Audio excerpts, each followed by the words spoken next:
សួស្តីបងប្អូនទាំងអស់គ្នាថ្ងៃនេះមកជួបគ្នាទៀតហើយ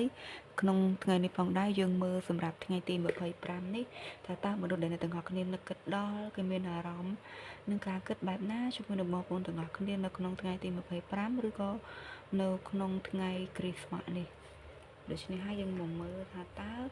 មនុស្សដែលអ្នកទាំងអស់គ្នានឹកគិតដល់គេមានអារម្មណ៍នឹងការគិតបែបណាជាមួយអ្នកទាំងអស់គ្នាតើគេមានអារម្មណ៍នឹងការគិតបែបណាជាមួយអ្នក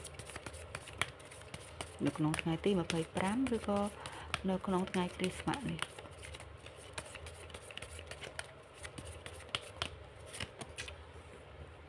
បាទ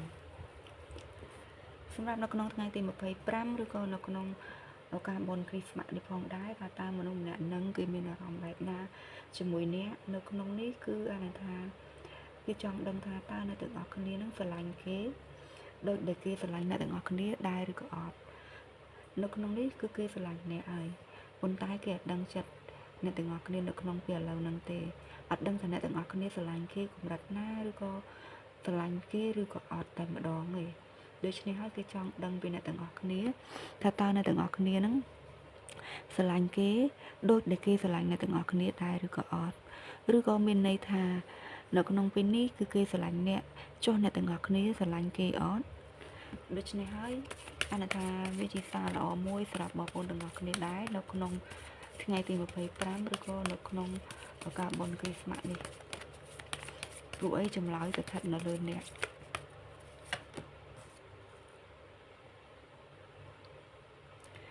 ហើយមិនត្រឹមតែប៉ុណ្ណោះមនុស្សម្នាក់ហ្នឹងគឺអាចនឹងថាគឺគេគិតថាតំណែងរបស់អ្នកហើយនឹងគេឬក៏ការជួបគ្នារបស់អ្នកទាំងអស់គ្នាហ្នឹងគឺមានន័យខ្លាំងមែនតើគឺមានអត្ថន័យខ្លាំងវាអត់អាចរៀបរាប់បានទេវាប្រៀបដូចជាដួងតារាដែលនៅលើមេឃចឹងមានន័យថាតំណែងមួយហ្នឹងគឺអត់មានអ្វីដែលអាចរៀបរាប់បានទេពីព្រោះវាមានអត្ថន័យខ្លាំងសម្រាប់អ្នកហើយនឹងគេដូច្នេះហើយធ្វើឲ្យគេពិបាកក្នុងការពណ៌នាអំពីតំណែងនៃស្នេហាមួយហ្នឹង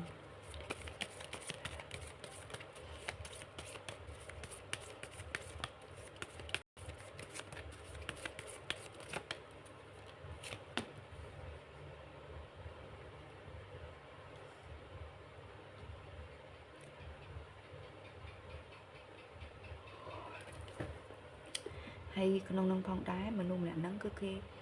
ពិតជាចង់នៅចិត្តនៅក្បែរអ្នកទាំងអស់គ្នាមែនតើនៅក្នុងម្ដងពេលហ្នឹងគឺអាចនឹងថានៅក្នុងថ្ងៃទី25ឬក៏នៅក្នុងឱកាសបុណ្យគ្រីស្មាស់ហ្នឹងគឺគេចង់នៅចិត្តចង់នៅក្បែរអ្នកទាំងអស់គ្នាជាពិសេសគឺអាចថានៅពេលយប់តែម្ដងគឺគេចង់នៅចិត្តចង់ដេកចិត្តចង់នៅចិត្តចង់នៅក្បែរបងប្អូនទាំងអស់គ្នា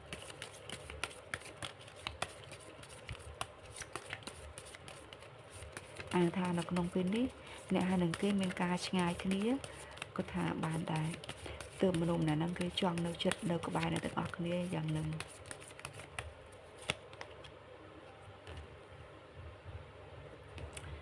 ហើយមិនត្រឹមតែប៉ុណ្ណោះមនុស្សម្នាក់ហ្នឹងគឺគេនៅតែគិតថាអ្នកទាំងអស់គ្នាគឺនៅតែអាច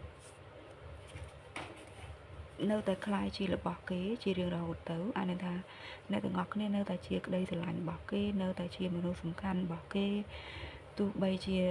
នៅក្នុងពេលនេះអ្នកទាំងអស់គ្នានឹងគេនៅឆ្ងាយគ្នាក៏ដោយ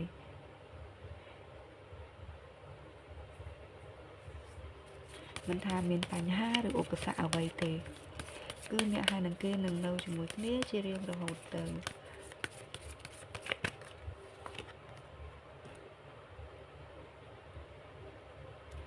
ហើយនៅក្នុងហ្នឹងមនុស្សម្នាក់ហ្នឹងអាចនឹងថាគឺគេស្រឡាញ់អ្នកទាំងអស់គ្នាខ្លាំងមែនទែនប្រៀបដូចជាព្រះច័ន្ទដែលនៅលើមេឃដែលអត់អាចរៀបរាប់បានទេវាច្រើនអានឹងថានៅក្នុងនេះក្តីស្រឡាញ់របស់គេជាមួយអ្នកទាំងអស់គ្នានៅពេលនេះមានន័យមួយទៀតមានន័យថាគឺមាននៅ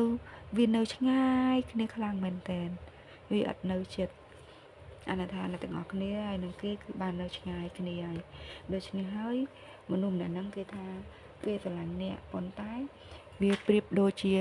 អ្នកទាំងអស់គ្នានឹងនៅឆ្ងាយខ្លាំងមែនតើ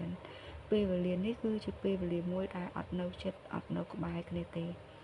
វាហាក់ដូចជានៅឆ្ងាយខ្លាំង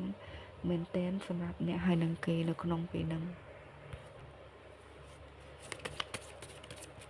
ដូចនេះហើយថាអារម្មណ៍របស់មនុស្សម្នាក់ហ្នឹងគឺគេមានការស្រឡាញ់ជាមួយអ្នកទាំងអស់គ្នាខ្លាំងដែរអានថានៅពេលនេះអ្នកទាំងអស់គ្នានឹងគេគឺមានការនៅឆ្ងាយគ្នាខ្លាំងមែនតើ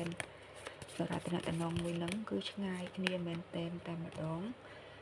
ហើយនៅក្នុងនេះគេក៏ត្រូវការអ្នកទាំងអស់គ្នាជួយគេផងដែរមិនថាអ្នកទាំងអស់គ្នាមានសមត្ថភាពក្នុងការជួយគេក្នុងលក្ខខណ្ឌពិសេសក្នុងរឿងអ្វីទេមិនថាក្នុងរឿងការងាររឿងលុយកាក់ឬក៏ជាអ្វីគឺគេត្រូវការអ្នកទាំងអស់គ្នាជួយគេនៅក្នុងអំឡុងពេលនេះ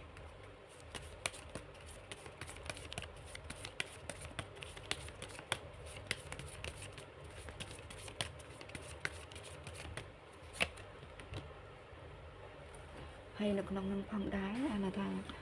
ពាក់ព័ន្ធជាមួយនឹងក្តីស្រឡាញ់មែនតើសម្រាប់អារម្មណ៍របស់គេនៅក្នុងពេលហ្នឹងគឺគេនៅតែគិតថាស្នេហារបស់អ្នកហើយនឹងគេគឺអានថានៅពេលនេះគឺវានឹងទៅមុខជាមួយគ្នាវាអត់អាចបញ្ចប់ត្រឹមនឹងបានទេពីព្រោះអ្វីអាចនឹងថាទោះបីជាមានបញ្ហានៅក្នុងតំណងមួយនឹងតិចយ៉ាងណាក៏ដោយប៉ុន្តែគឺវានៅទៅមុខវាមិនអាចបញ្ចប់ត្រឹមនឹងឡើយ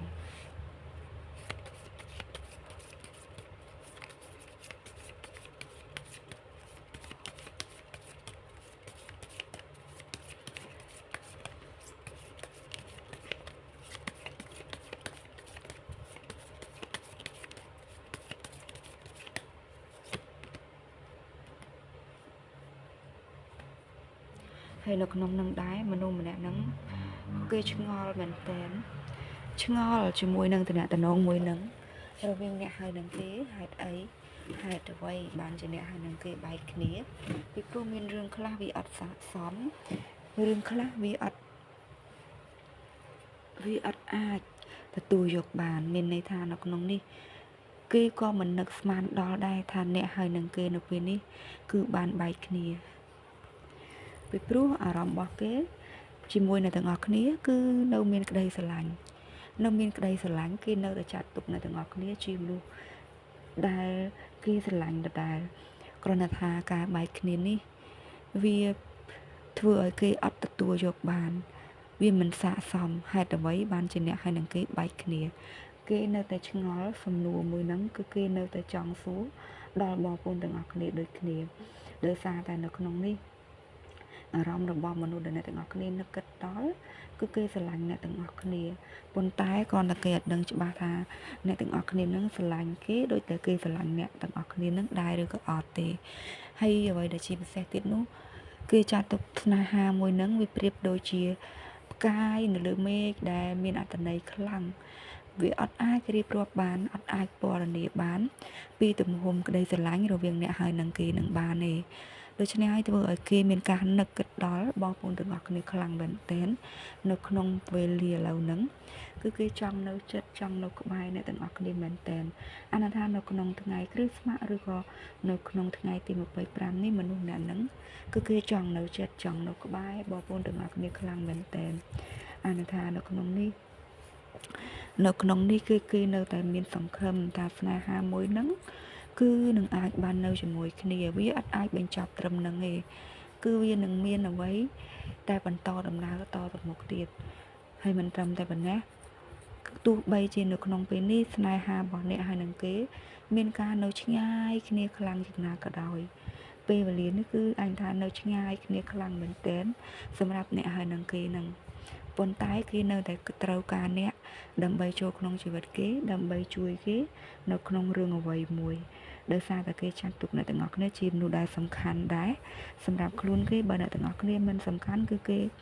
មិនត្រូវការអ្នកទាំងអស់គ្នាចូលក្នុងជីវិតគេទៀតទេប៉ុន្តែនៅក្នុងនេះគឺគេត្រូវការអ្នក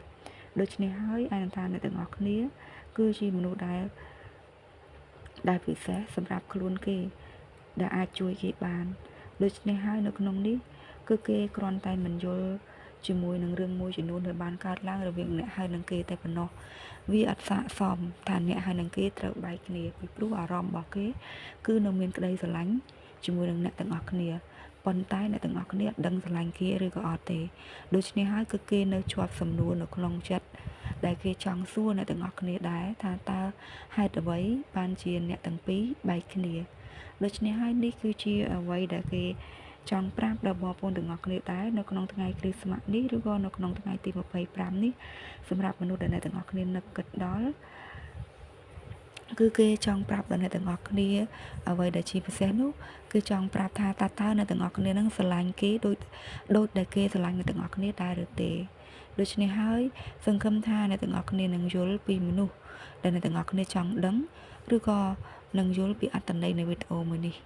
អរគុណច្រើនដល់បងប្អូនទាំងអស់គ្នាដែលចូលតាមដានទស្សនាវីដេអូនេះជូនពរបងប្អូនទាំងអស់គ្នានៅក្នុងថ្ងៃទី25ឬក៏នៅក្នុងថ្ងៃគ្រីស្មាស់នេះផងដែរឲ្យជោគជ័យនៅក្នុងរឿងការងាររឿងលុយកាក់និងរឿងស្នេហាដែលអ្នកទាំងអស់គ្នាបងប្រាថ្នាផងដែរអរគុណច្រើនជួបគ្នានៅវីដេអូក្រោយទៀតចាអរគុណ